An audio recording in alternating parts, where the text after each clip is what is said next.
My ex-girlfriend Sophia is a well-known and indifferent female lawyer in the industry who often wins lawsuits. One day, I lost at Truth or Dare and was required to call my ex-girlfriend and tell her that I was married to see her reaction. As soon as the phone was answered, Sophia asked, "Do you want to get back together?" I quickly interrupted her and said, "I'm married." Unexpectedly, the next second, Sophia replied, "I can use all my knowledge to help you get a divorce." Now, let's start the story. If you like it, please subscribe. I'm a somewhat famous online novelist. That day, I was attending an author's party. I had drunk quite a bit and was feeling a bit dizzy. I don't know who suggested playing Truth or Dare. When it was my turn, the person opposite me demanded, "Call your ex-girlfriend. Be silent for 10 seconds first, don't say anything, and then tell her you're married." As expected of novel writers, their brains are big. As expected of novel writers, their imaginations are really something. Being silent for 10 seconds, is it to give the other person room for daydreaming? I twitched the corners of my mouth, opened the phone contacts, found Sophia's name, hesitated for 2 seconds, and then called. Sophia, my first love and ex-girlfriend, is currently a top-notch and aloof female lawyer in the industry. 5 years ago, after graduating from college, she chose to study abroad. We couldn't survive the long-distance relationship, and our relationship ended without a fight. To be precise, Sophia gradually stopped replying to my messages. I'm not stupid. Such a long-distance relationship was already fragile. The growing coldness was nothing more than that she had fallen in love with someone else and didn't want to break up. Everyone understood this. The phone was connected. "Hello, who is this?" Sophia's cold voice came from the other end of the phone, breaking my train of thought and forcefully pulling me back to reality. I looked at the guys around me making the be quiet gesture, and I followed the rules and didn't speak. 5 seconds later, Sophia asked again, "James, are you listening? For seconds, do you want to get back together? If you do, I also." 1 second, finally. I took a deep breath and said, "Sophia, I'm married." The other side was silent for a while, and then said something I would never forget in my life, "I can use all my knowledge to help you get a divorce." I hung up before a group of friends could start causing trouble. The person sitting next to me patted me on the shoulder and said, "You're amazing, bro. Your girlfriend is so cool. I can already picture it in my mind. Her name is also nice, Sophia. It's so suitable for a female lead in a novel. Don't you think her line is also very impactful? I can use all my knowledge to help you get a divorce. I'm going to write a 10,000-word female, protagonist-dominated story tonight." I really wanted to tell them that Sophia wasn't my girlfriend, and at this moment, I was half sober from the alcohol. These guys, whenever it was my turn, would come up with all kinds of ways to make me call Sophia, either in an ambiguous way, to confess my love, or to propose marriage. They even thought up the lines for me. They claimed it was to find some inspiration and use it as material for their novels, but in fact, they just wanted to make me drink. I didn't do any of their requests. Instead, I just drank a lot, 1 cup, 2 cups, 3 cups, and soon I was drunk and lying on the sofa. In a daze, I saw someone adding me on WeChat. Recently, the publishing house arranged a new editor for me. It was probably her, so I accepted the friend request. The other side sent a message, "Where are you?" Goodness, the new editor wants to urge me to submit the manuscript as soon as she starts, exploiting cheap labor. I sent a voice message, "Today is my day off. I'm not working.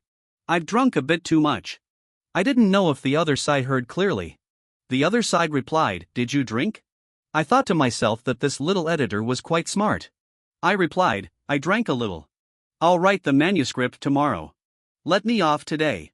I really can't afford to offend such a smart editor."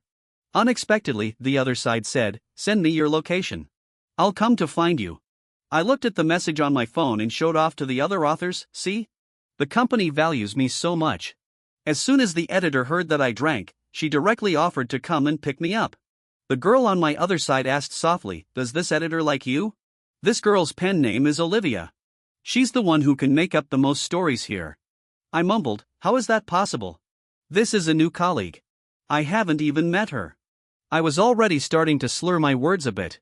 Olivia had a gossipy look on her face and directly used my phone to send a location.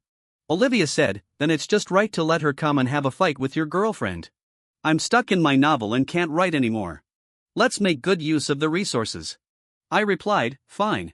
Today, I'll show you all a beautiful love story between a novelist and an editor." I don't know if it was the effect of the alcohol, but I just went for it. Half an hour later, Sophia appeared at the door of the private room. She was wearing a wrap-around, waist-cinching dress. The belt around her waist outlined her graceful curves. Her features were delicate, her eyes and brows were cold and glamorous, and the slightly curled hair ends added just the right amount of charm. I was completely stunned. Why was she here? Before I could speak, Olivia greeted her familiarly. "Are you James's new editor?" Just now, James was telling us that he was going to show us the beautiful love between an editor and an author. I was speechless. That last sentence was really unnecessary. I swallowed hard. Sophia blinked, and her cold eyes locked tightly on me on the sofa. I secretly glanced at the red tear mole under her eye. For some reason, I felt like I was caught having an affair. However, Olivia, afraid that things weren't chaotic enough, asked, "James, is it true?" Sophia pursed her lips and said, "I'm his ex-girlfriend." The next second, Sophia grabbed my wrist, looked at me with a half-smile, and continued, "I'm here to help him with the divorce procedures." The group in the private room gradually faded away. When I came to my senses again, I was already sitting in the car. There was a faint fragrance in the air, and the delicate and beautiful face in front of me was getting closer and closer, with a seductive smile. Her lips gently approached, and her breath fell on the side of my face. I unconsciously reached out and stroked her hair. However, the next second, Sophia asked word by word, "What are you doing?" I was speechless. She continued, "I'm helping you fasten your seatbelt." "What do you think you're doing?" Sophia pulled the seatbelt beside me and buckled it up, then moved away from me without hesitation. I was speechless. I awkwardly retracted the hand I had raised and scratched my head. Looking at her slender fingers like willow branches, I suddenly couldn't help but imagine all kinds of novel materials. Sophia asked, "Where do you live?" I subconsciously replied, "In your heart." I was speechless. What the hell was I saying? I swear I had just thought of a novel material. In the novel, the woman tightly grasped the male protagonist's wrist and asked mournfully, "Do you have a place for me in your heart?" I couldn't wait to slap myself, so I could only silently say "God 100 times in my heart." Sophia asked, "Mr. James, do you know what it means for a married person to have an affair?" Sophia looked at me coldly, opened her red lips slightly, and continued, "Or do you think I, Sophia, would be your mistress for you?" Sophia gradually approached me. Looking at her magnified beauty, I was a bit stunned. The temperature in the car gradually rose, and we got closer and closer. Just when our noses were about to touch, a churning nausea suddenly welled up in my stomach, breaking the ambiguous atmosphere of the moment. Ugh! God, this was so embarrassing. I might as well go to sleep. When I woke up again, my head felt like it was going to split. I didn't open my eyes and muttered to myself, "Is this what it feels like to split?" Then I heard a female voice say, "I don't know if it splits, but how are you going to compensate me for my dress?" Sophia's voice beside me made me sober up a lot. My head didn't hurt anymore, and my back didn't ache either. I sat up with a jerk and said sternly, "Why are you in my house?" Sophia was sitting aside, speechless, and said, "James, open your eyes wide and see clearly before you speak." The minimalist decoration style was completely different from my messy home. I said, "Is this your house?" She replied, "Last night, you vomited all over me. I asked you where you lived, but you just fell asleep without answering." Sophia rested her chin on one hand and stared at me steadily, saying, "You forget that I'm a lawyer. If you died on the way, this lawsuit would be very troublesome for me." I stood up and bowed, saying, "Ha ha ha, thank you, boss, for taking me in. I have nothing to repay you with. I'll take my leave first." I slowly backed away, got out of bed barefoot, and planned to run away. "Wait. Boss, what else do you need?" Sophia said, "My dress." Sophia casually pointed to the black dress on the bedside table that I had vomited on terribly. I smiled awkwardly and said, "Boss, you're so generous. Can I wash it and return it to you?" I swallowed hard, looking at the dress whose fabric alone was worth a fortune, and my scalp tingled.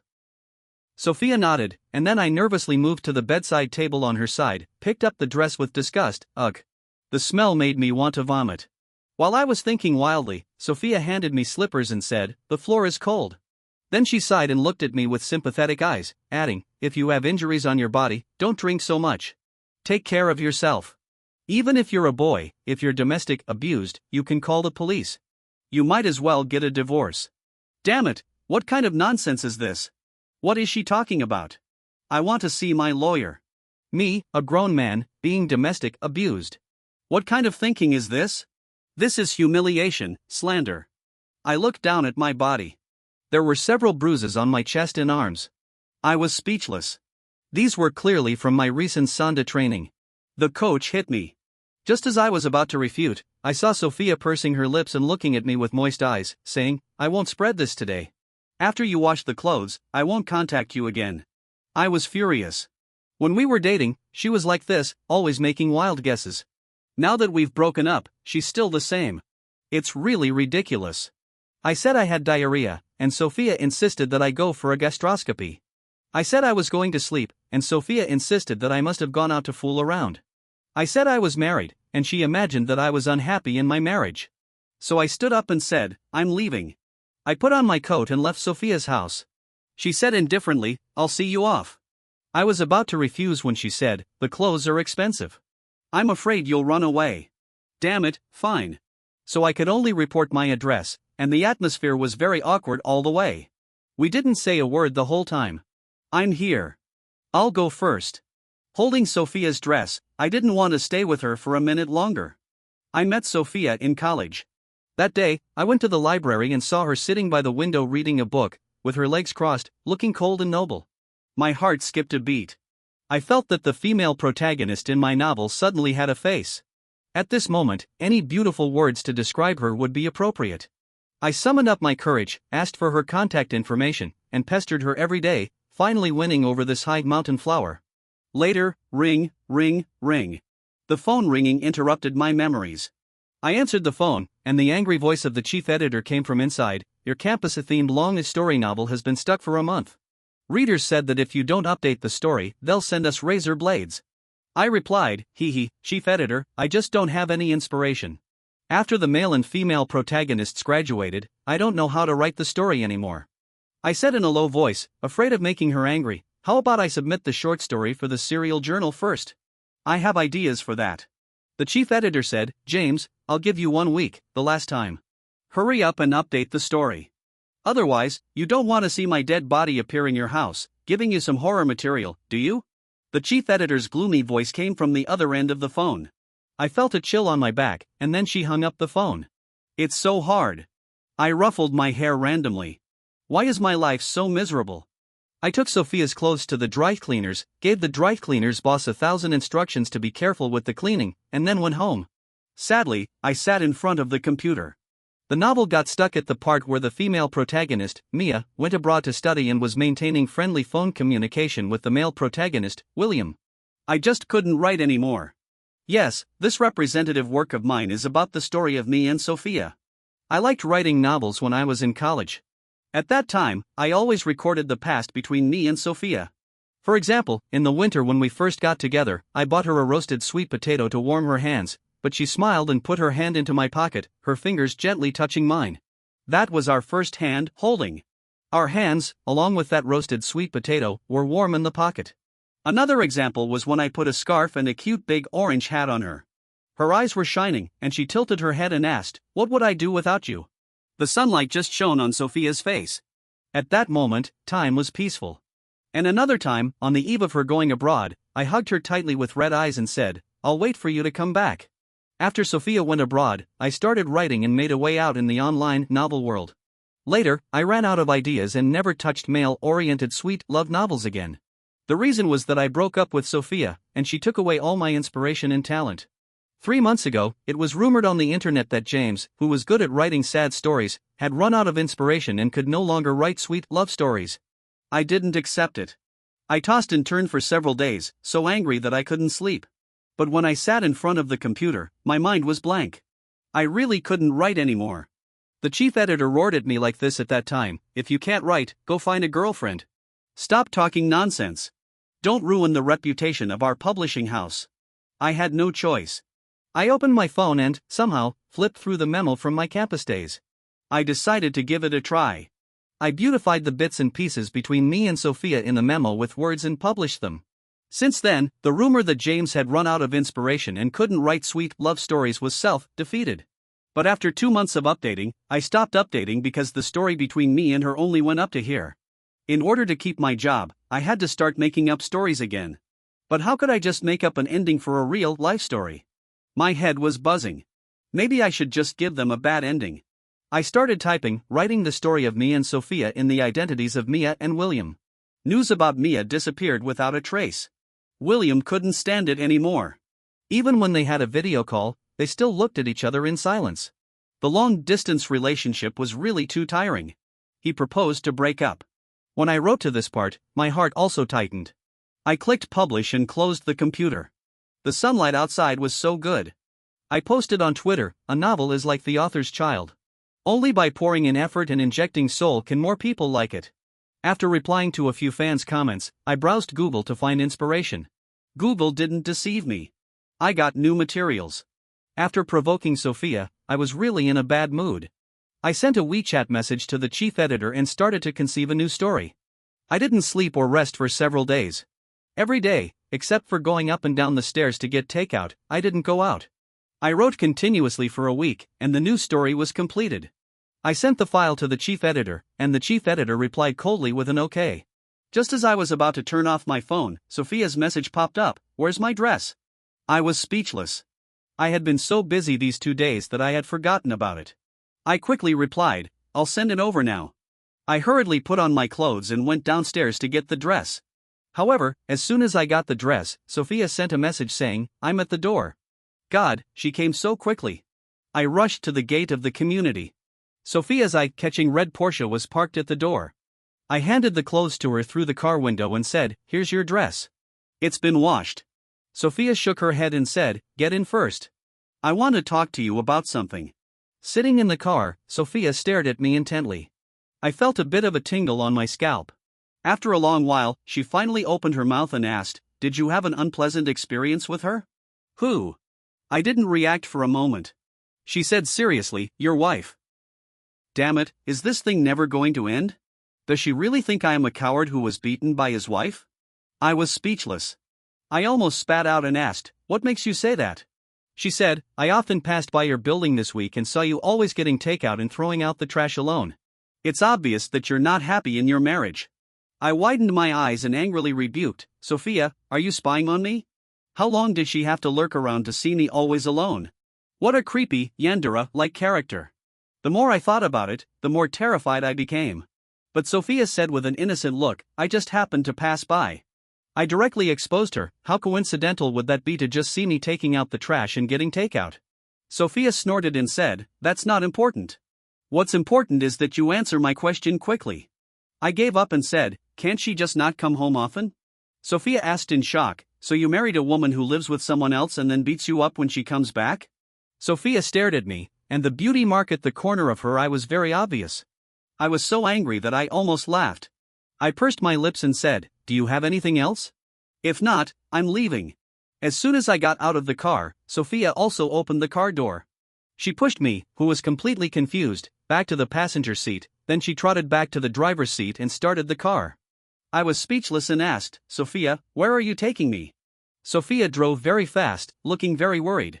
After a long time, she replied, "I'm taking you to the hospital for a check-up." I asked, "Why would I go to the hospital? I'm fine."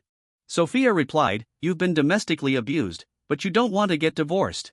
There must be something wrong with your mental state." What the hell? What kind of nonsense is this? I wanted to see my lawyer. I directly opened the car door, and she was so scared that she quickly stopped the car. I got up without hesitation, took a taxi, and went home. In the evening, Sophia called me. I was stunned. When we broke up, I didn't block her, but she had never called me before. I picked up the phone and asked, "What's up?" She said, "You forgot to give me my clothes back." I didn't want to see her again, so I asked, "How much are they?" "I'll transfer the money to you." She said, $160,000. I replied, "I'll send them to you." I had to bow to the reality for the sake of money and yield to the so-called evil forces. Just as I was about to hang up the phone, Sophia said, "James, if it were you." I was confused and asked, "If it were me, what?" She continued, "If your wife really lives with someone else and doesn't come back." I was even more confused and asked, "Come back for what?" She pursed her lips and said, "James." Then she was silent for a long time. I suddenly had an epiphany and asked, "Don't tell me you want to be my mistress?" I had lied to her that I was married, and she actually believed it. Then I lied to her that my wife didn't come home, and she still believed it without a doubt. However, when Sophia said she wanted to be my mistress, I was really shocked. I couldn't even imagine it. I continued to ask, "Sophia, do you really want to be with me? Even though I have a wife?" Seeing that she didn't answer, I asked again. After a long while, she replied softly, yes. Getting an affirmative answer, I was completely stunned. When Sophia was in school, she was the ideal type of many boys. She is like a flower on the high mountain, and I have to work hard to pursue it. Now, she actually wants to be my mistress. Sophia then said, since it's decided, let's go out for a meal together after all these years. I'll invite you at 3 o'clock tomorrow afternoon. After that, she directly hung up the phone. What was going on? Although I didn't have a wife, she thought I did. Recalling the conversation just now, an inexplicable emotion welled up in my heart again. In fact, the reason why Sophia and I broke up was not like in novels, with things like cheating, misunderstandings, or family feuds. It was just that we had a time difference. Gradually, Sophia replied to my messages less and less, and sometimes we couldn't even talk for 2 days. The fuse that led to our breakup was a Valentine's Day a few years ago. She pitifully told me that it was another Valentine's Day that we couldn't spend together. To fulfill her wish, the day before Valentine's Day, I took a red-eye flight, full of joy, wanting to give her a surprise. However, I sent countless messages, but she didn't reply. It was not until I left dejectedly that I received a text message from her. Sorry, I didn't know you were coming. I had a case come up suddenly, and my phone ran out of power, so I didn't have time to tell you. Happy Valentine's Day. I suddenly felt it was quite meaningless. How could it be such a coincidence that she just didn't have time to send a message that day? I'm not a fool.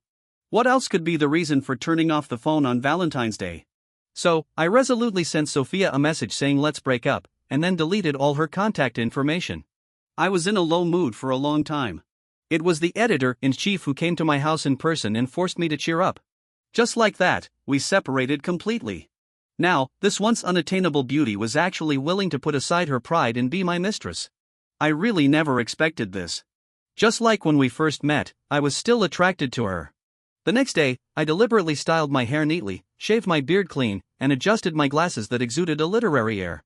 Looking at Sophia, I asked in a very polite tone, "Where are we going to eat?"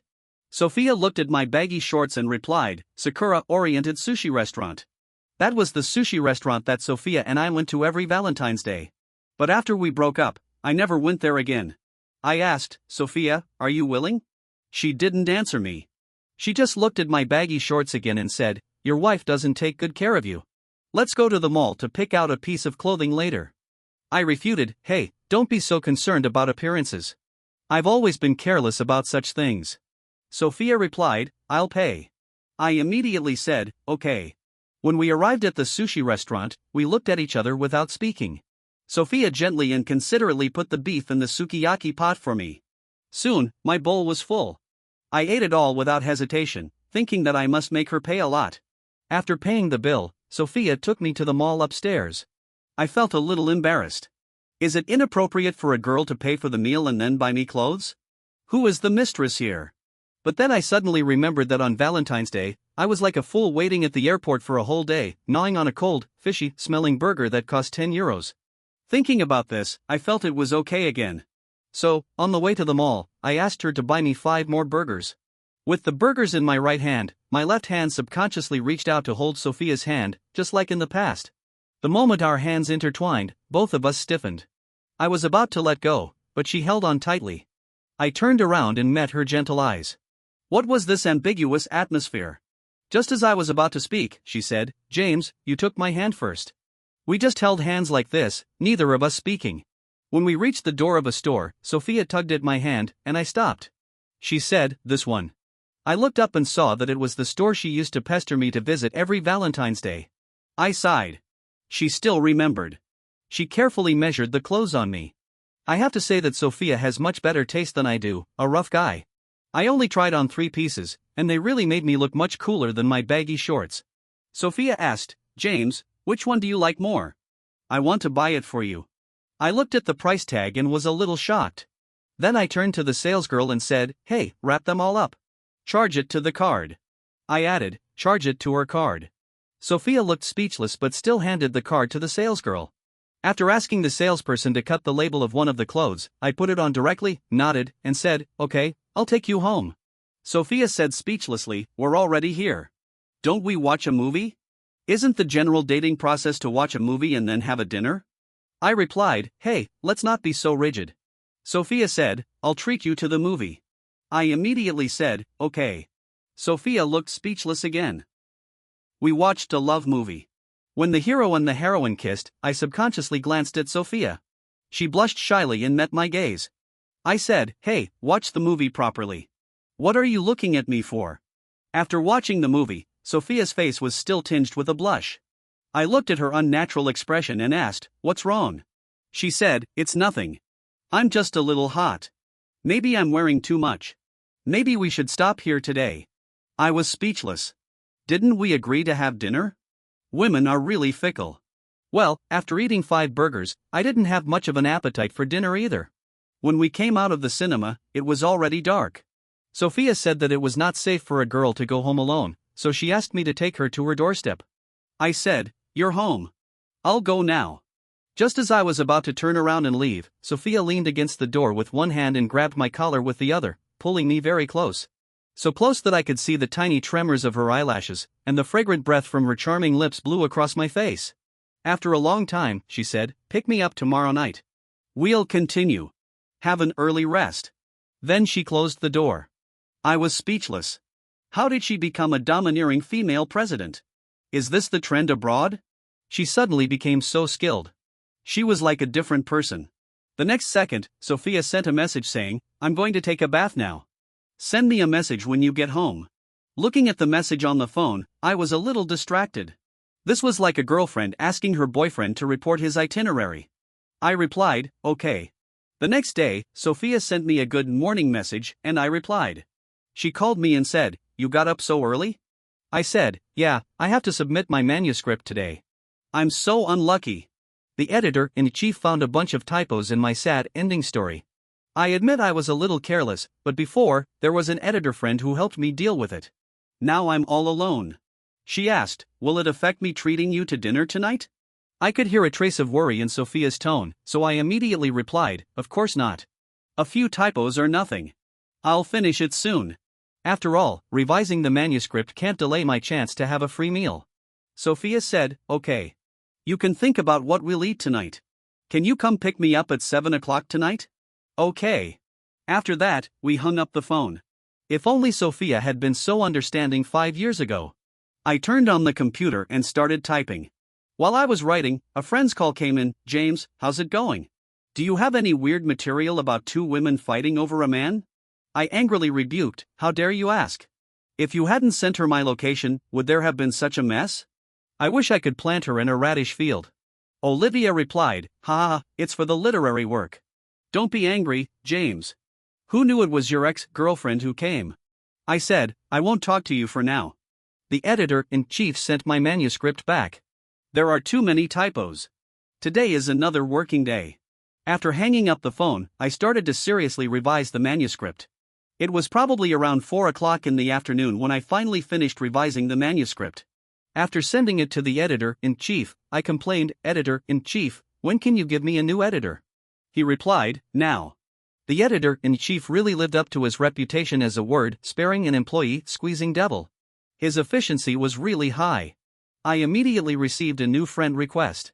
The other party sent a message saying, hello, Mr. James. I'm Chloe, the new intern editor. The new editor was a girl. Judging from her way of speaking, she should be quite young. She also sent cute emojis. I replied politely, hello. Please take care of me too. I quickly browsed her WeChat circle of friends. She was definitely a beauty. She replied, Mr. James, I'll bring you the contract for the new article tomorrow. After you sign it, you can send me a message, and then I'll come to pick it up. This girl was a bit overly polite, so I could only reply politely, thank you for your hard work. Thanks. I sent her my location and home address, and then we didn't talk anymore. At 7 o'clock in the evening, I picked up Sophia on time. Sitting in the car, we were less nervous. I said, Sophia, I'll put a lipstick in the car so that you don't forget to touch up your makeup if you need it. She said, okay. I don't know why, but I always felt that she was in a much better mood. I was puzzled and asked, do you have something happy today? Sophia thought seriously and then said, does seeing you count? I shook my head and said, hey, don't build your happiness on my pain. Sophia asked, then shall we not eat? I said, no way. The conversation didn't continue. We arrived at our destination. This time, it was a Hunan cuisine restaurant. The owner was a very nice big brother. Sophia pushed the menu in front of me.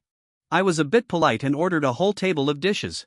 Sophia twitched her mouth slightly and asked, "Can we finish all this?" I said, "Hey, if we can't finish, we'll pack it." I waved my hand grandly. The food was served quickly, and I ate heartily.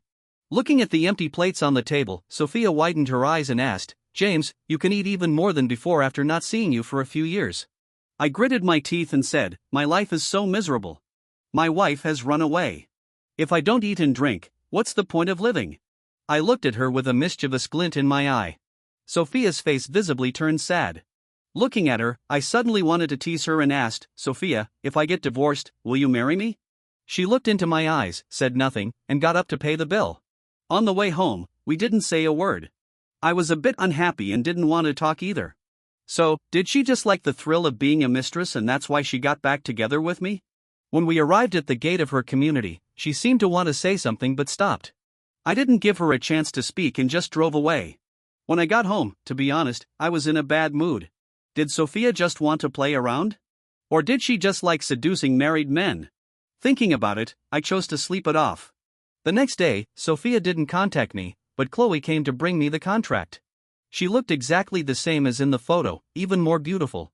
She was about 1.65 meters tall, with a sweet-looking face and a pair of cute tiger teeth.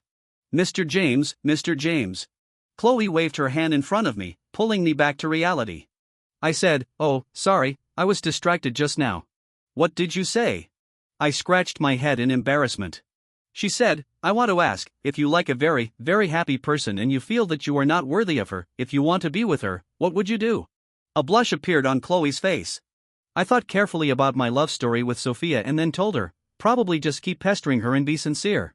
Remember, sincerity is the most powerful weapon. She said, "Okay, thank you, teacher. Then I'll go. I'll ask you if I have any questions." Chloe bowed politely. I said, "I'll see you out." I sent Chloe downstairs and then went back upstairs. When I turned on my phone, Sophia still hadn't sent me a message. She didn't send one on the third day either, nor on the fourth day. A week passed, and she still didn't contact me. I was a bit depressed, but soon I was too busy with the tasks assigned by the editor-in-chief to be depressed.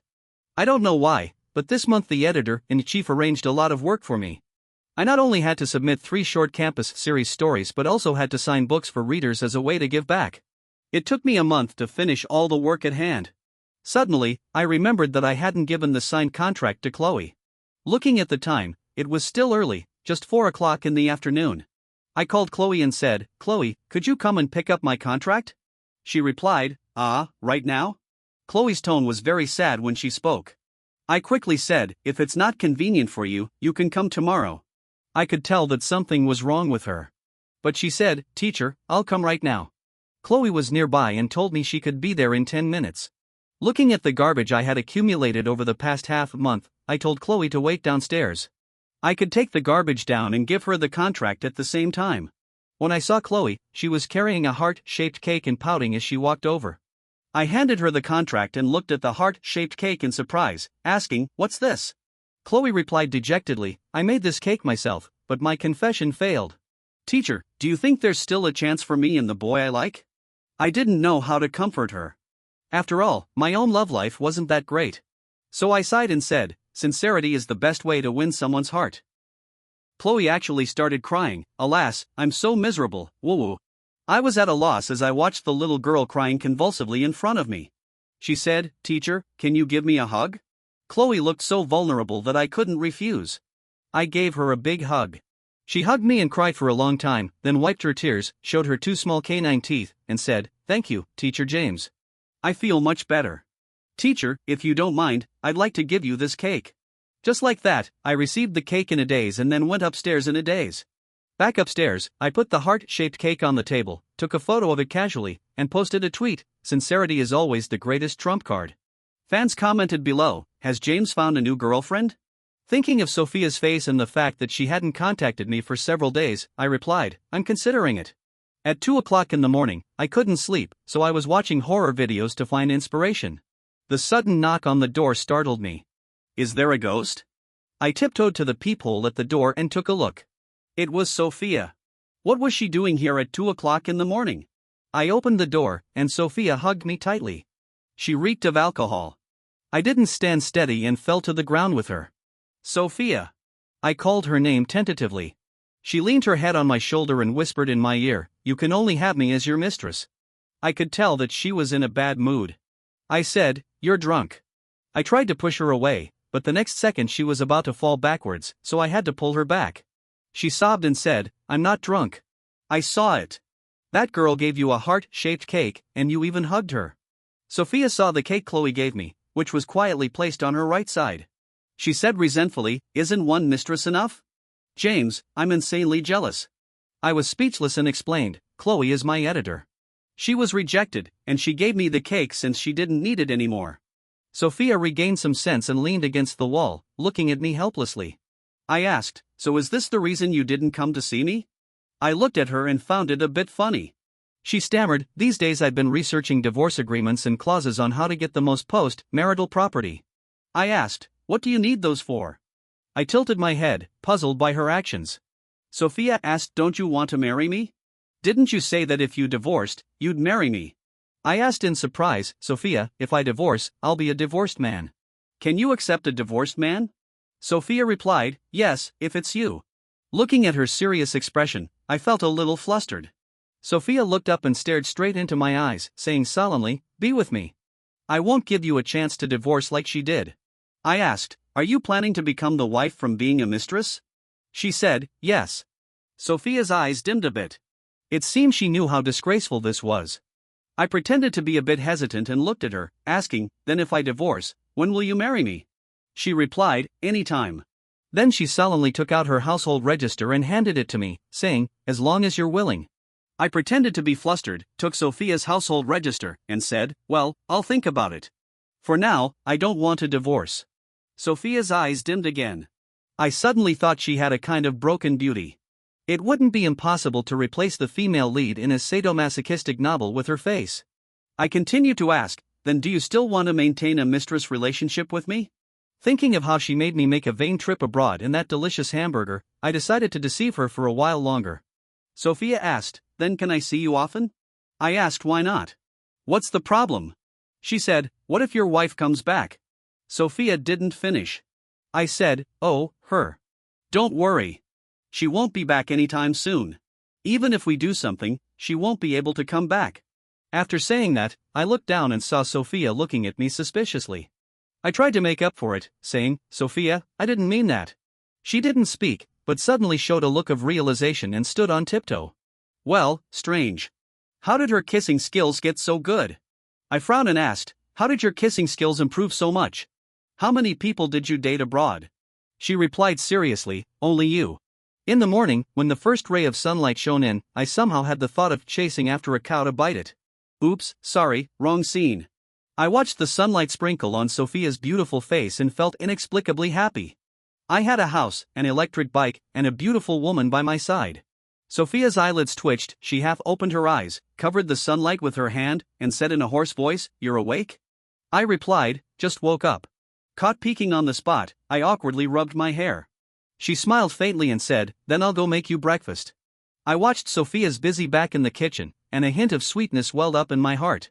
Suddenly, the problem of getting stuck in writing a novel was solved. It was time to let the female lead return to the country and get back together with the male lead. Inspiration came instantly. After washing up, I couldn't wait to turn on the computer and get to work. After last night, inspiration in my mind gushed out like a fountain, so I quickly started typing. A voice suddenly came, "James, it's time to eat." Sophia came to the living room. I was startled by the voice, guiltily saved the document, then closed the computer, walked to the table, and said, "You can cook now?" I picked up a fried egg and put it in my mouth. My eyes lit up immediately. You know, when Sophia and I were in the rental house in China, we always ordered takeout to solve the meal problem. I once mentioned that I wanted to eat the food she cooked herself, but her cooking skills were really not flattering at that time, so I never asked her to cook again. I asked, "Did you learn it for some guy?" She replied, "I learned it for you." I rolled my eyes and unconsciously increased the force when biting the fried egg. After the meal, Sophia was going to work. Before leaving, she asked me, "Can you live with me?" I was afraid she would see that my novel was based on our story, so I refused on the grounds that I might occasionally receive video calls from the editor-in-chief, blocking her slightly dissatisfied face outside the door. I took a deep breath, a smile with a hint of conspiracy appeared on my face, and the theme of the mistress ascending to the position of wife and the subsequent chasing after the husband in remorse plot took shape in my mind. I started typing frantically. Finally, I wrote the plot of the female lead Mia returning to the country. Mia stood at the airport with a suitcase, showing a bitter smile, and said silently, "I'm back." "Where are you?" When I wrote this, I stopped. After delaying the manuscript for a month, I updated a chapter to see what the readers' reactions were. James, don't just focus on falling in love and forget to update. Why is it sweet and then sad again? I want to send you razor blades, give me your address. Author, it's been a month. My cat has lost weight because it can't read your story, you know? Someone also said, there's a person named Yu Wei who often doesn't update, and a lot of people touched her hair. I couldn't help twitching the corners of my mouth. The readers were as humorous as ever. At this time, an anonymous comment caught my attention. His English is not good, and there's a ghostwriter behind him. I have evidence. This comment had been scolded to the top, but there were all loyal readers speaking up for me below. I smiled and thought, you don't know my story, and you don't understand my experience. I didn't pay attention to this comment anymore, leaned back, and rested against the back of the sofa chair. It was really comfortable. I thought of Sophia and still couldn't help my heart beating faster. It was really strange. I thought to myself, it's not like it's the first time I've been with her. Why am I still like this? Sophia sent me a message, I'm at the company. I have a case to deal with today. Is it okay if I come to see you a little later? I replied with a okay. Sophia is becoming more sensible and knows to report her itinerary to her boyfriend. I'm very pleased. I clicked on her WeChat moments and found that she had taken a photo of breakfast with the caption young married woman. I couldn't help muttering, what the hell is young married woman? Won't this make her friends think she's married? What's she up to? Emma, a college classmate I hadn't been in touch with for a long time, sent me a message, James, do you know that Sophia is married? Emma has always been gossipy. The news that Sophia and I were together was quite a sensation back then. I replied a little nervously, I don't know. She said, well, it's been so long since you broke up. That bitch doesn't deserve you. Are you coming to the class reunion tomorrow night? We haven't seen each other for several years and want to get together. I didn't want to go at first, but Emma told me that Mark, a rich second generation in our class, was treating us and had booked a table at the most expensive 5-star restaurant in the city. I touched my stomach and unashamedly agreed. In the evening, when I was having dinner, I told Sophia about this.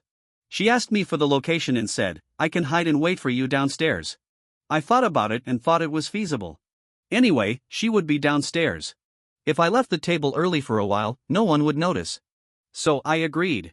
She asked, are you that afraid of your wife finding out? Sophia obviously misunderstood. Her mouth pouted so much that a teapot could be hung on it. I explained, it's not like that. My classmates are too gossipy. If they know I'm still with you, they'll keep asking questions. Sophia didn't say anything more. After dinner, we held hands and took a walk in the community, chatting casually. Most of the time, she was listening. We were like an ordinary young couple, taking a walk and chatting in a harmonious atmosphere. When we arrived downstairs, I said goodbye to her. She said, no matter how long it takes, I'll wait. I went upstairs somewhat forgetfully, mechanically opened the mobile phone memo, and recorded everything that happened to us today. About half an hour later, Sophia's message appeared on my phone on time, I'm home. Good night.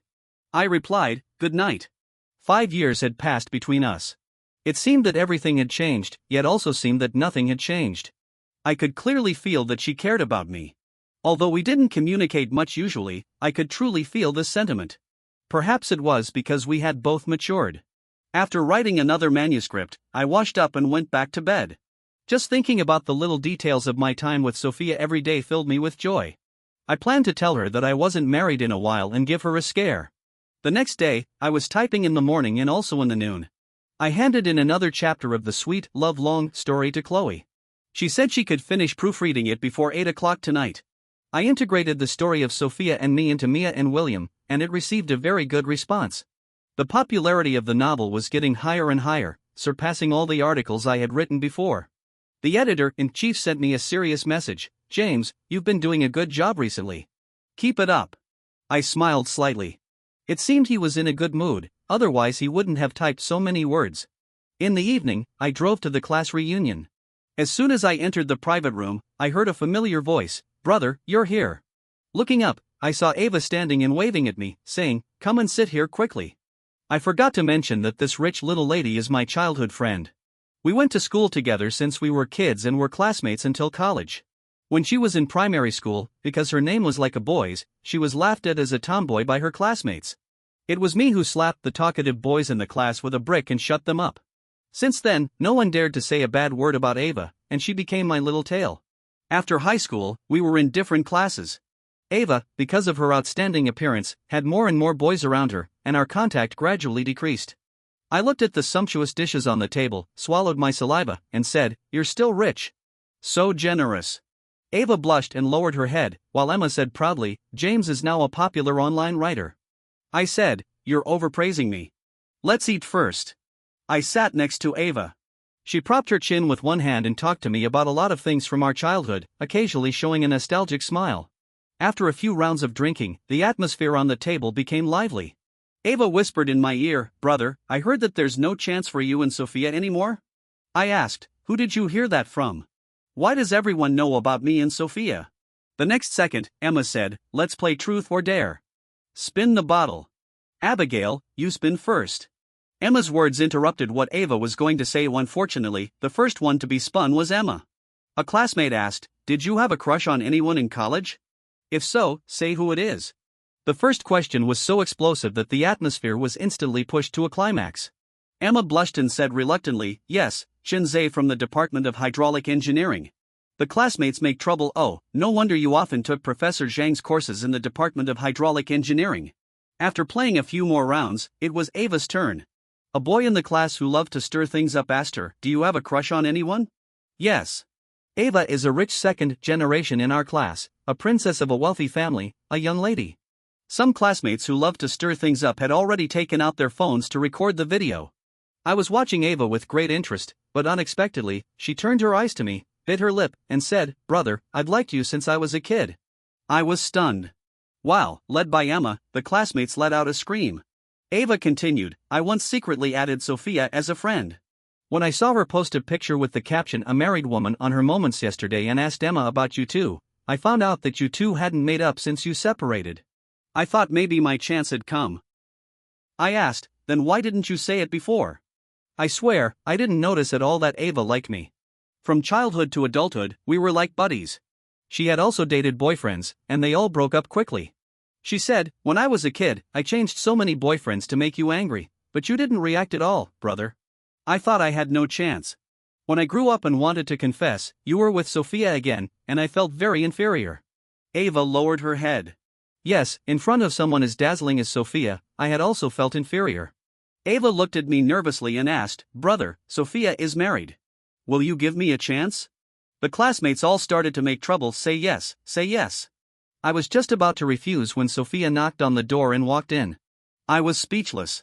Why did she come? No, how did she get in? For a moment, it was dead silent. Sophia just stood there, leaning against the door, staring at me. Ava seemed to react and looked at me, then at her, asking, "Brother, haven't you broken up?" Sophia said softly, "He's married. I'm his mistress." There were all kinds of screams around, both male and female. I immediately wanted to find a hole in the ground to crawl into. Ava said in confusion, "Brother, you too." After a moment, as if she had made some major decision, she continued, "Brother, if you need, I can also be." Sophia interrupted her mercilessly, "He only needs one mistress." Then she pulled me away from the table. "Back in the car," I said, somewhat displeased, "Sophia, how could you say that? What will they think of me after the class reunion?" Sophia snorted. "What, are you brave enough to do it but not to admit it? Or are you afraid your wife will find out?" I retorted, What am I afraid of? If this gets out, you'll be the one who gets scolded even worse." I heard her soft laughter echoing in my ears, and in an instant, the anger in my heart vanished without a trace. She asked, "Are you full?" "Yeah." "Did you drink?" "No." She said, "Well, you're awesome. You deserve a reward." She followed me home, went upstairs to the bedroom, then stood on tiptoe and kissed me, saying, "I have to work overtime tonight. You go to bed early." With that, she left straight away, leaving me standing there in a daze. How could she do this? tease me and then run off. I was so angry that I frantically wrote 10,000 words and woke up the poor Chloe to proofread the manuscript. Chloe said weakly, "Teacher James, we don't have to push this hard." I replied, "Go read the manuscript." She answered, "Okay," but I was asleep. Poor Chloe.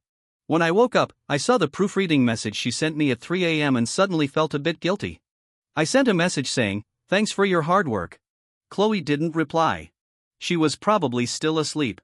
As usual, I replied to Sophia's good morning message. She said she had to work overtime these 2 days and didn't have much time to come over.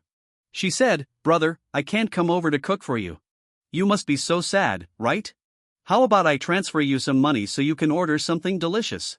I replied, transferring money is so tacky. It makes me seem like I'm a kept man. You can just pay for me later. Recently, the sweet novels have received an excellent response, and the number of monthly tickets for rewards is quite impressive. Also, because my relationship with Sophia has been progressing rapidly, I've been in a great mood every day. I took a photo of the food I ate and posted it on Twitter with the caption, "Food freeloaded from someone tastes really good."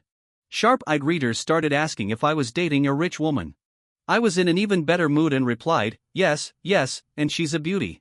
I stayed at home for 4 days, and then a big thing happened. I was cyberbullied. A blogger anonymously posted a long article accusing me of having a ghostwriter for my article Candy-Coated Years. Candy-Coated Years is a sweet novel about my daily life with Sophia. I can't believe someone said it was ghostwritten. The comments below had piled up to thousands of floors.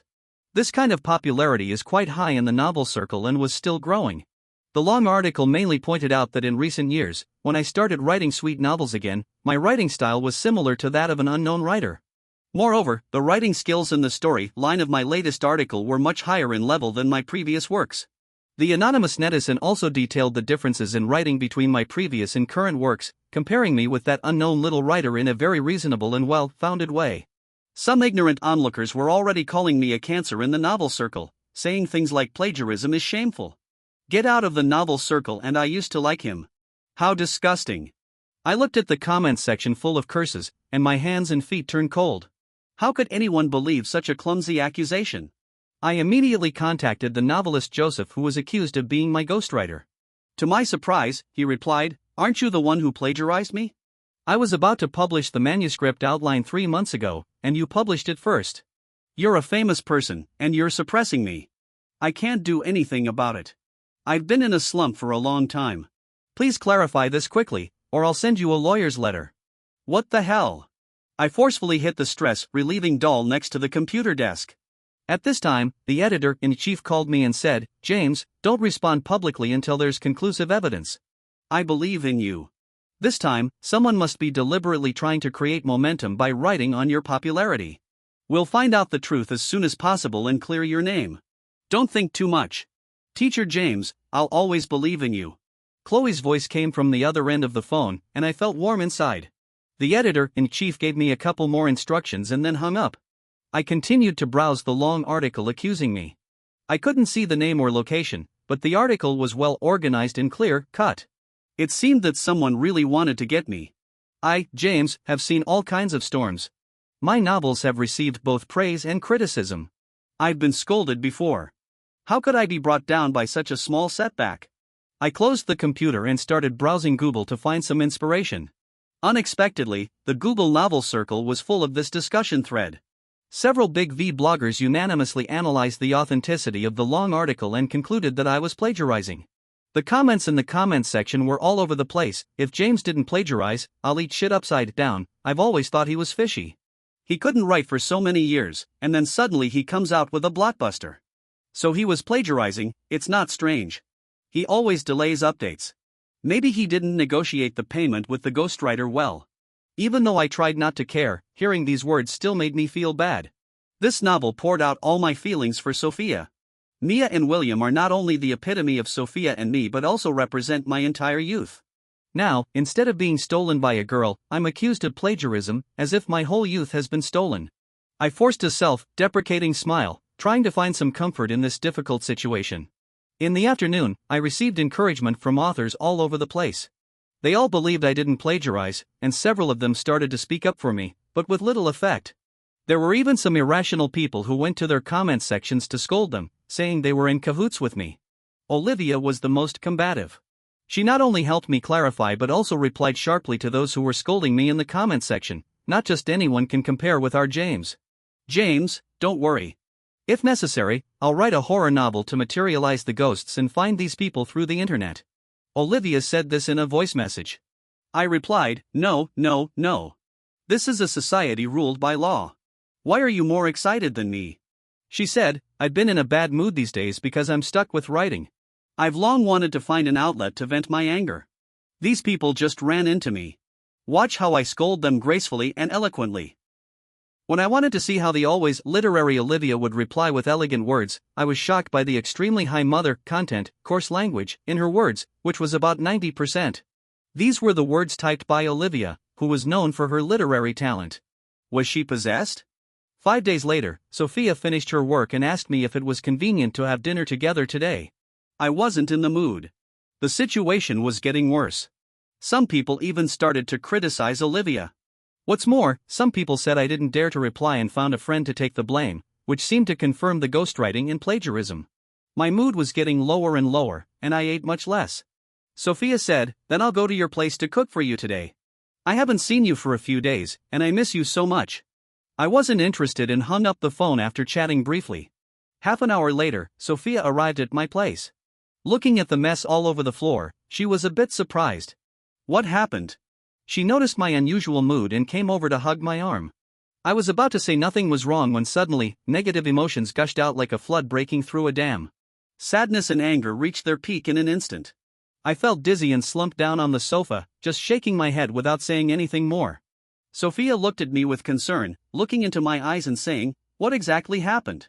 I hesitated for a while and then told her the whole story. After listening, Sophia rationally helped me analyze. First, we need to find evidence to prove that you wrote this. Did Joseph mention in the private message to you when she wrote it? I answered, 3 months ago. She nodded and asked, then do you have any evidence to prove that you created this novel before her? Suddenly, I thought of something and blushed deeply. I thought, damn, how can I say this? Sophia said, James, you have to tell me. I'm a lawyer, and I can help you. I stammered, I have a memo. I record all the article inspirations in the memo. Counting from the initial plot, I probably started creating it 9 years ago. 9 years ago, when I just entered college and started dating you, I began to record the little details between us. Sophia didn't notice my embarrassment and continued to seriously analyze the case.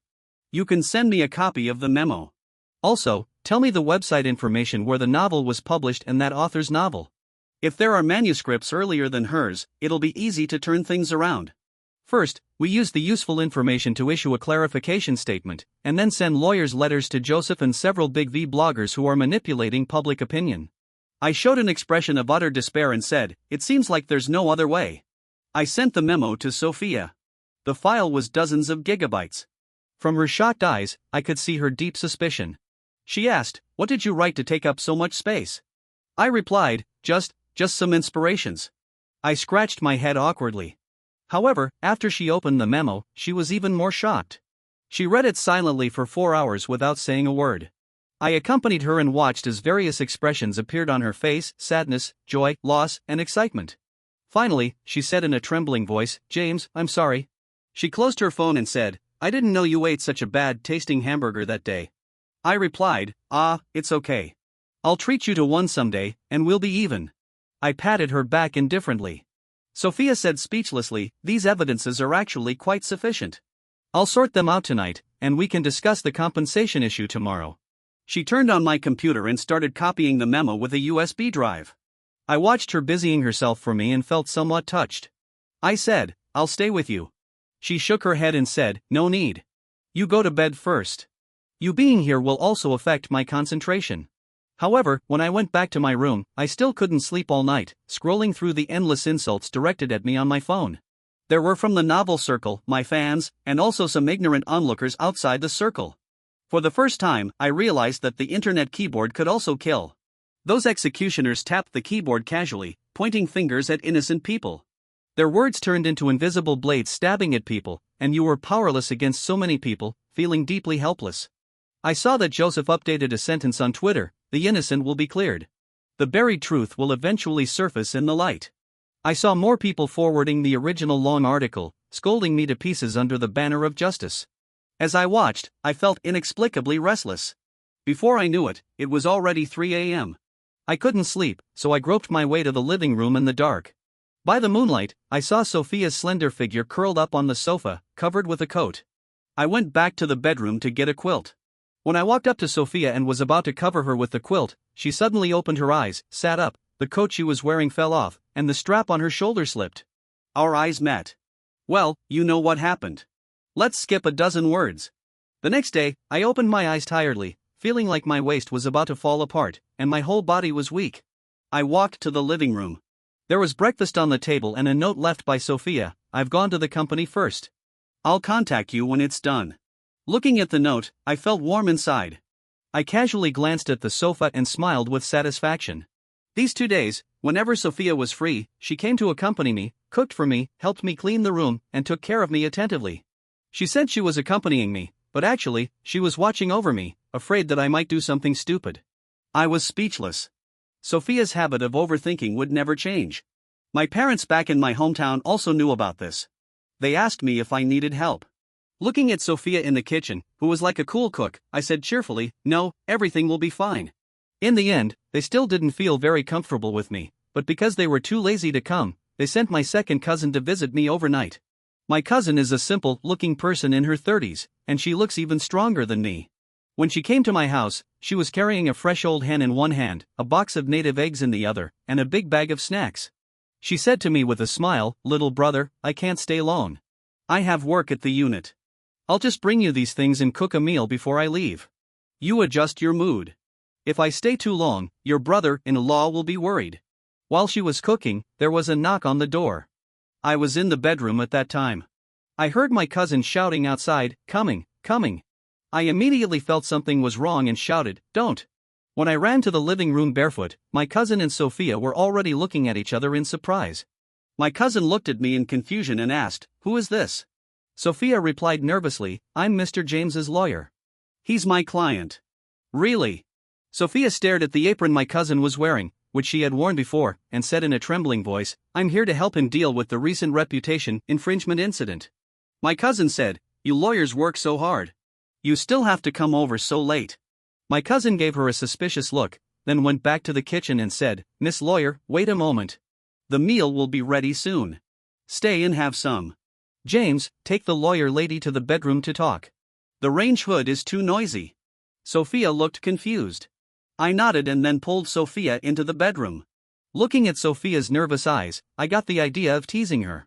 So the next second, I pressed her against the door and kissed her deeply with her melancholy eyes. She bit her lip and said, "James, you're so bad. Dawn, dawn, dawn." My cousin knocked on the door. Before she opened the door, Sophia quickly moved away from me. My cousin looked at Sophia and me standing in front of the door and said a bit embarrassed, "Sorry, the meal is ready. You two come out and eat first." My cousin brought the food to the table, gave Sophia a meaningful look, and asked, "Miss Lawyer, do you have a boyfriend?" I don't know if Sophia did it on purpose. She looked at me and then replied, "Yes." My cousin said, "What a pity. Our James is also a nice guy." My cousin rubbed her hands regretfully. Sophia asked in surprise, "Aren't you his wife?" My cousin said speechlessly, "What are you talking about? I'm his cousin. Don't talk nonsense. James isn't married yet." My cousin looked at her watch, patted her head, and said, "Oh, it's almost 9 o'clock. Little brother, I have a curfew. I have to go. You two eat slowly. Call me if you need anything." With that, my cousin took off the apron and left in a hurry, leaving Sophia and me staring at each other. "James, don't you think you should give me an explanation?" I seemed to see a faint red glow behind Sophia, and it was as if I saw God waving at me. "Mom, help! This is outrageous." When I opened my eyes, I was met with Sophia's affectionate gaze. "Don't stare at me like this. It's scary." The goosebumps all over my body ruined the ambiguous atmosphere. Sophia said, "You big liar. You lied to me that you were married and made me be your mistress." I said, "Wasn't it because you stood me up abroad? I'm so vengeful. I had to get it back. And I've been pretty good to you, right?" Looking at Sophia's teasing eyes, my voice got smaller and smaller. Finally, I said helplessly, "Well, what compensation do you want?" She said, "Take me to get the marriage certificate today." I looked at her in shock. Seeing that I didn't speak, she sighed and said, "You big liar. If I don't legally tie you to me with the law, I'm afraid you'll abandon me again like you did before." When I heard this, I got angry and said, "It was you who didn't reply to my messages, okay? I traveled all the way there, and what about you? You stood me up and even turned off your phone on Valentine's Day. I thought you were cheating on me abroad." Sophia snorted and said, "You big fool. Who else could I like besides you? Actually, I came back to the country that day. I turned off my phone because I slipped back secretly. I was really busy at that time. My supervisor always had something to contact me about, so I turned it off directly. I originally planned to go find you as soon as I got off the plane, only to find out that you had also come to look for me. I didn't want you to feel regretful, so I didn't say anything. I'm sorry, James. I didn't do well before. Let me make it up to you double in the future." Listening to Sophia's affectionate confession, I felt a complex mix of emotions. Just as I was about to speak, Sophia continued, "Brother, let me help you solve this cyber-bullying issue first. If I handle it well, will you take me to get the marriage certificate? It's a deal." After saying that, without waiting for my response, she left my house directly. The next day, Sophia drafted the statement in long-form evidence pictures and sent them to my email. I also wrote a long tweet and posted it along with the evidence Sophia provided. I wrote, "First of all, I would like to thank the readers who have always liked me and the author friends who have always supported me. Secondly, I'm sorry for taking up public resources for so long. I didn't speak out not because I was afraid, nor because what they said was true. I've been collecting evidence these days. I believe that no amount of explanations can compare to presenting the evidence openly. 9 years ago, I started creating candy-coated years. At that time, I began my first relationship in life, and it was precisely because of this relationship that the work Candy-Coated Years came into being. As everyone knows, fiction often reflects reality. My novels are my reality, my story. I've been in the novel circle for 5 years. In these 5 years, I've learned a lot and gained a lot. As the number of readers grows, I'm even more reluctant to disappoint those who like me. Every one of my works, from being immature to mature, was completed with my painstaking efforts and countless days and nights. They are more like children infused with souls by my pen.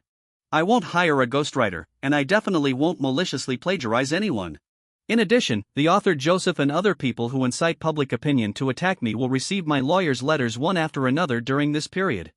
The truth will never be hidden in the dark. After writing this, I felt much more relieved. I was so focused just now that I didn't open the evidence pictures Sophia sent me. I was shocked when I finally did. Sophia, by some means, dug out the real name authentication of the anonymous IP of the person who posted the long article, and it turned out to be Joseph. She also sorted my memo manuscripts one by one according to time and attached the message Joseph sent in private, saying that he wrote the outline 3 months ago. This completely cut off his last way of quibbling. It's clear at a glance which is longer, 9 years or 3 months. In the afternoon, a newly opened lawyer's account was pushed to the top of the hot search. Just by posting one video, it attracted tens of thousands of reposts and comments, and the term "the coolest female lawyer in history" even appeared on the hot search list. I clicked on the video, and Sophia appeared on the screen. She said, "Hello, everyone. I'm Sophia, and I'm also Mia, the female protagonist in James's Candy-Coated Years. James and I dated for 4 years in college, and then I went abroad. Due to various reasons, we lost each other. Now I've found him again. I believe those who have read the novel don't need me to elaborate on the details of our relationship. My classmates from the Massachusetts Institute of Technology can also testify that these experiences are a true portrayal of James and me. Now, due to the incitement of online public opinion, James has been personally attacked. As both his girlfriend and his lawyer, I can't tolerate this. I will, as Mr. James's client, solemnly send lawyers' letters to those who have hurt, slandered, and abused him. Thank you." Subsequent comments unanimously sided with me. I don't know if it was because of Sophia, the beauty, but the public opinion was pushed to an even higher heat. Besides Olivia and the other authors, as well as the editor-in-chief Chloe, many of my classmates specifically opened accounts to help me repost and clarify. Emma even posted a lot of candid photos of Sophia and me that I had never seen before. Even Ava reposted it and said, "The boy I couldn't even chase must have high moral character. How could he possibly do something like plagiarism?" Later, Ava was revealed to be the eldest princess of a wealthy family, attracting a large number of fans. Joseph was forced to issue a sincere apology, but apparently, the fans didn't buy it. In the novel circle, once plagiarism is confirmed, it means the end of one's career. Joseph will pay the price for his stupid behavior. Several big V bloggers also deleted their posts one after another and apologized to me sincerely. The matter finally subsided. Sophia sent lawyers letters to them without mercy and earned a large sum of mental damage compensation. Suddenly, I was about to become rich, and I felt a bit giddy. It's worth mentioning that because of Emma's blurry photos and Sophia's domineering speech, we attracted a large number of fans who were attracted by our looks. Some fans have already left comments asking me to update our couple's daily life. There are also those who specifically read candy-coated years because of Sophia's beauty and exclaimed in the comments about our beautiful love. On the day the matter was resolved, the editor-in-chief called me and said, "James, with such a capable girlfriend, write more sweet novels. The royalties will be substantial." I said, "Editor-in-chief, you sound like a Japanese commander-in-chief." Beads of sweat dripped from my forehead. Chloe's voice came from the other end of the phone again. "Baby, I also think it sounds a bit like that." The editor-in-chief said, "I've told you, don't call me baby in front of others." The editor-in-chief's earth-shattering roar made me move the phone away from my ear. Chloe said, "Okay, baby, stop shouted." After hanging up the phone, I smiled maliciously. I seemed to know who Chloe said she liked. Early the next morning, Sophia, with dark circles under her eyes, burst into my house and slapped me awake. "Damn it, what are you doing?" I said. "I don't have to work today. Can't I sleep a little longer?" I saw Sophia rummaging through my house, saying, "Get up and get married." I said speechlessly, "It's only 4 in the morning. The marriage registration office opens at 9. She said, "Then we'll go and queue up first." I ignored her and was just about to lie down again when I saw her raise her hand high. She stared straight at me and said, "I didn't sleep a wink last night. I came to find you early this morning. I'm not going to let you run away again." I said speechlessly, I'll go. But just let me sleep for another half an hour." I struggled to break free from her and buried my head in the quilt.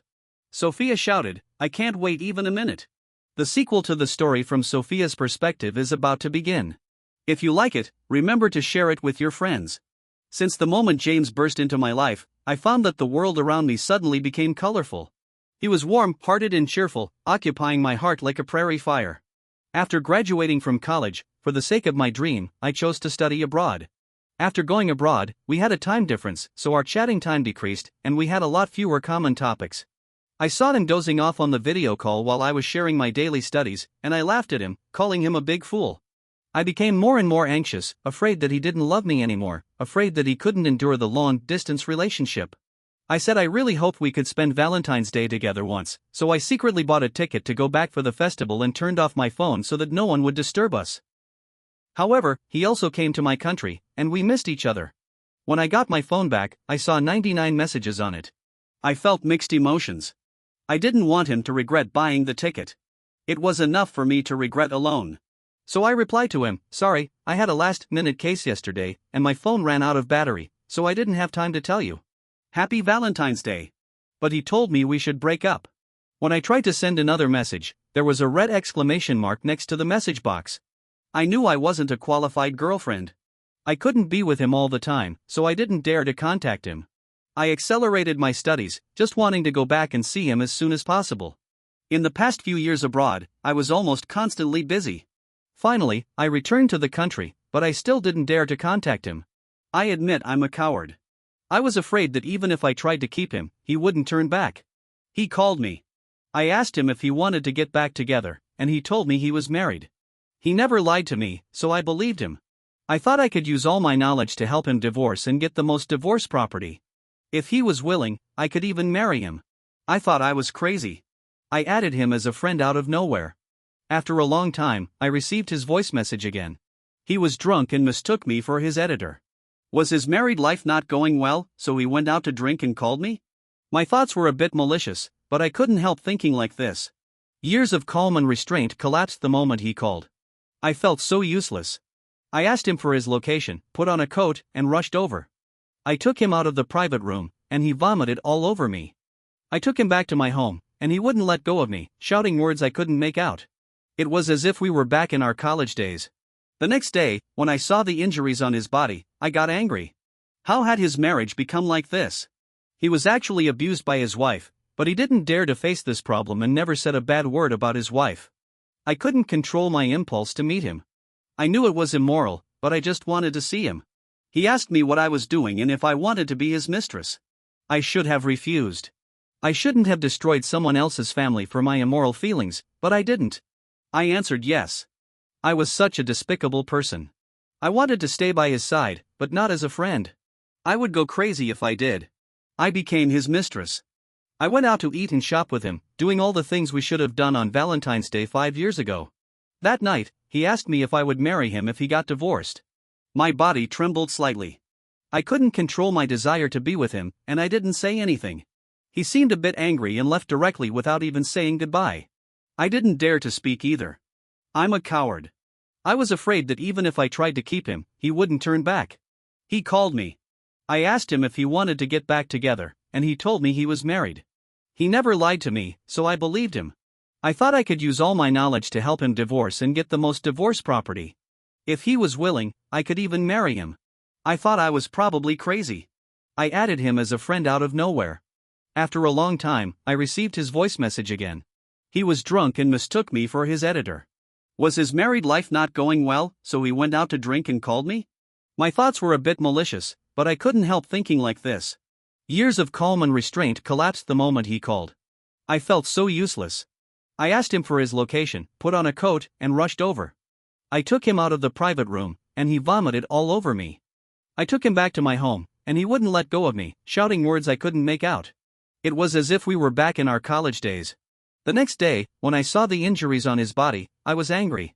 How had his marriage become like this? He was actually abused by his wife, but he didn't dare to face this problem and never said a bad word about his wife. I couldn't control my impulse to meet him. I knew it was immoral, but I just wanted to see him.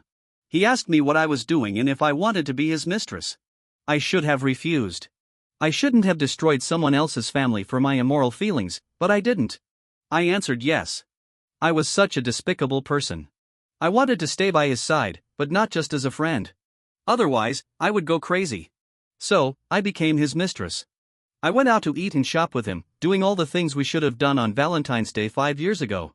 That night, he asked me if I would marry him if he got divorced. My body trembled slightly. I couldn't control my desire to be with him, but I didn't say anything. He seemed a bit angry and left directly without even saying goodbye. I didn't dare to speak either. I'm a coward. I was afraid that if I opened my mouth, can't help but ask him to divorce today. After that, I didn't see him again. I shut myself in the company and started looking for information on various divorce cases, trying to help him get the most divorce property. I spent days and nights poring over these divorce files and finally completed a preliminary plan. One day, I went to his house to tell him this news, but I saw him hugging a girl downstairs, and the girl gave him a heart-shaped cake. I was so jealous that I almost went crazy. I drove away and found a bar to drink alone. Images of him and another woman hugging kept popping up in my mind. Did he find a new mistress because I didn't visit often? The more I thought about it, the angrier I got. I took a taxi and rushed straight to his house. At 2 a.m, I saw him put the cake on the table. At that moment, my rationality snapped. But he told me that she was just his editor, and she was heartbroken, so he was just comforting her. The reason sounded lame, but I really believed it because James never lies to me. I was still his mistress. Since he didn't want a divorce, I would wait until he wanted to and left that woman. We were like an ordinary couple, holding hands and taking walks. On the surface, everything seemed peaceful. However, beneath the sweet appearance, I was struggling painfully. I was in the dark, not honorable. I stayed by his side through such despicable means, yet I was content. One day, he went to a class reunion. I waited for him downstairs early. Bored, I scrolled through my WeChat moments and happened to see a video of a woman confessing her love to him. Without thinking, I rushed into the private room and said unreasonably, "He's married, and I'm his mistress." When I took him out, I looked back at the woman standing there in a daze and a victorious smile curled up on my lips. Even if I was a mistress, I had to be the only one. Later, he was cyberbullied, and I felt extremely distressed. I rationally helped him deal with the problem and asked him to trust me. When he hesitantly sent me the memo, to be honest, I was shocked by the dozens of gigabyte memo file. I couldn't help but wonder what he had written to take up so much space. After reading it, I was even more shocked. It turned out that it recorded every bit of our lives, and his novel was about our story. It took me 4 hours to finish reading all the content in the memo. I suddenly realized that we had experienced so much, yet we still drifted apart. It was my fault. I kept apologizing because my negligence had let down his sincere and passionate love. I started working overtime, working like crazy, just to help him sort everything out. I asked someone to find out the IP address of the instigator, which was the unknown writer Joseph. I sneered. Such a person still wanted to ride on our James's popularity. I would definitely sue him until he was bankrupt. One day, I finally sorted out all the clues and evidence and drove to James's house. To be honest, before knocking on the door, I heard the sound of cooking in the house. I had a rough idea in my mind, and my hands were shaking a little. But I still knocked on the door. I wanted to see what kind of woman he had married. A woman in her 30s opened the door. She was simple and honest. She was so lucky. James gave me up for her. On the surface, I looked at her calmly, but inside, I was almost crazy with jealousy. I didn't know how many times my psychological defense had collapsed. It was all for him. However, later the woman left. It turned out that she wasn't James's wife, and James wasn't married. I was overjoyed. He had always been mine. I made a decision on my own and said, as long as I help him solve the cyberbullying issue, I'll become his wife. I'll marry him. I quickly returned to the company, sorted out the materials as fast as I could, and even helped him post a video to clarify. I asked many of my college classmates to help us repost and prove. To be honest, I had a hidden agenda. In the video, I clearly stated that I was his girlfriend. I wanted everyone to know that James was mine. Finally, the truth came to light. I couldn't wait to go to his house and rummage through for the household register. But he wanted to sleep a little longer. Humph, no way. I wanted to be the first woman to get the marriage certificate today. For the first time, I hated why the marriage registration office opened so late. Once we got the certificate, this boy I had loved for so many years would belong to me forever.